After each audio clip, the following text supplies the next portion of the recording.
again.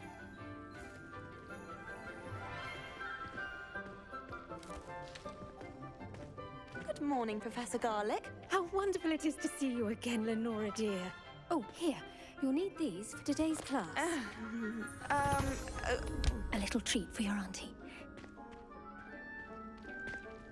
Ah, hello. Class, please welcome the newest rose in our garden. We do look forward to growing together. How thrilling it is to have everyone back together again. This year will be filled with enchantment and excitement, but the most important thing cultivated in herbology is knowledge. The prudent herbologist is no more afraid of the venomous tentacula than the bouncing bowl. Now then, today we will be acquainting ourselves with the mellifluous tuber known as the mandrake root. Accio. Let's see if we can't make our fibrous friends a bit more comfortable, shall we? First, let's protect our ears.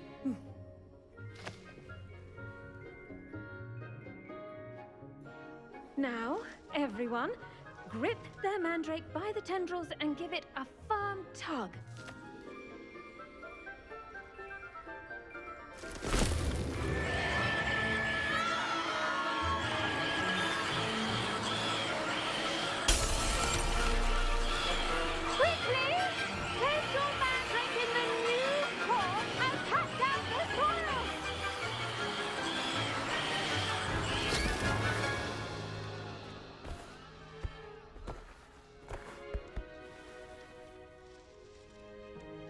The soil should envelop the root like a warm, dirty blanket, putting the mandrake right at ease. Reparo! I'm very sorry about that. Yours was a bit mature, I'm afraid. All right then, off you go. Splendid work, everyone. Now, for our next task, we'll be planting dittany at our potting tables. I wonder if hippogriffs like knotgrass. Yes, Professor. Firstly, well done with your mandrake. They can be rather difficult to get a grasp of. Actually, I enjoyed it. I couldn't help but catch your enthusiasm. How kind of you. It seems you're already taking to herbology like a mandrake to fresh soil. Now, as I mentioned, next we'll be planting dittany. Let us find you some seeds. I already have some, Professor. Picked them up in Hogsmeade. You visited the Magic Neep. Wonderful! A prepared student is bound to bloom. I've arranged for you to have your own potting table here in the classroom. Wasn't easy to spare one on such late notice. Plant the seeds there now, and you can return to harvest them later. Even with soil, sunlight, and a bit of magic, they will take time to grow. Let's see how to balance my star thistle arrangement. Miffler's Fancy or roses? Dittany's restorative properties make it a vital ingredient in the Wiggenweld potion, as you all should know from Professor Sharp's class.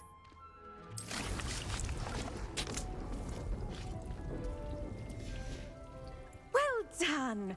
Once it can be harvested, your dittany will be ready to use in Wiggenweld potion. I'll let Professor Sharp tell you about that. Now, what say we branch out? Introduce you to a different sort of flora, the Chinese chomping cabbage. You'll find that some plants are better suited to uses outside of a cauldron. The cabbages do get testy without something to chew. Fortunately, I have a dummy for them to gnaw on. Be a dear and let them have a good chomping. Yes, Professor. They're in the other greenhouse. It's just at the end of the footbridge leading out of this room. Your classmate, Mr. Pruitt, has kindly offered to accompany you. Come back and see me when you're finished. Oh, and mind your fingers. They do bite. The best time to plant a seed is last season. The second best time is now. I do wonder about Professor Fig. He's hardly ever in his classroom. Most strange. Hello. Saw you on your way to Hogsmeade the other day. Nice to meet you. I'm Leander. I'll be showing you the Chinese chomping cabbages. Up these stairs will take us there, but your lead. Nice work in Defense Against the Dark Arts, by the way. Excuse me? Your duel with Sebastian! And he's good. Thinks he's really good. But you outright slaughtered him. It was brilliant. Oh.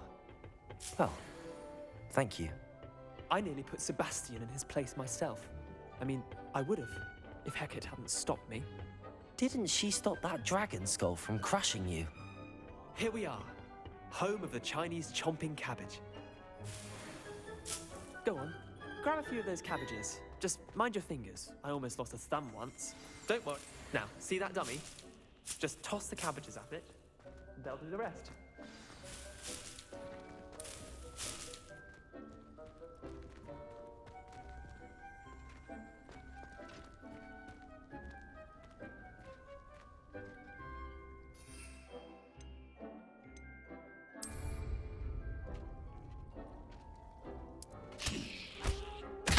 Look at that!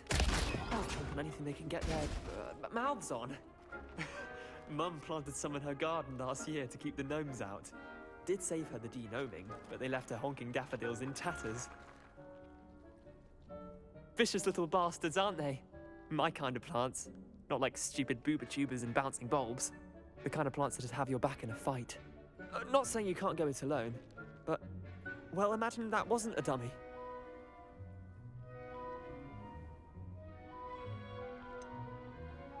Just because those cabbages will chomp on a dummy doesn't mean they do the same on, say, a goblin. It's chaos out there.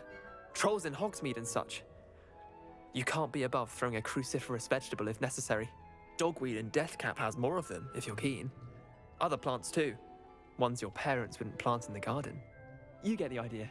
Anyway, we probably ought to head back to class. Take your time. I'll see you back in class. Revelio!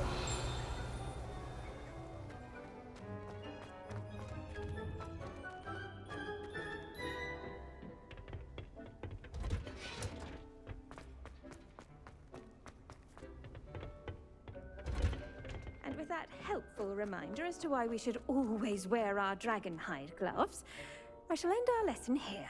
Terribly sorry, Mr. Clopton. I tended to the Chinese chomping cabbages, Professor.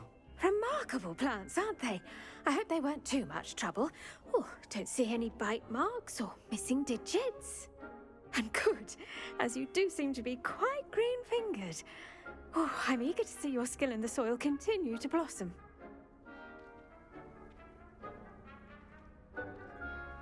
Magical plants have so much to offer.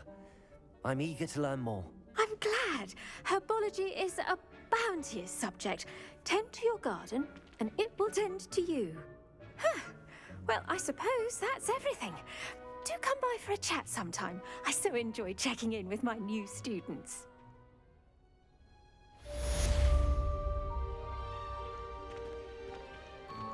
Those mandrakes are really relishing their new pots. Only cost me my damned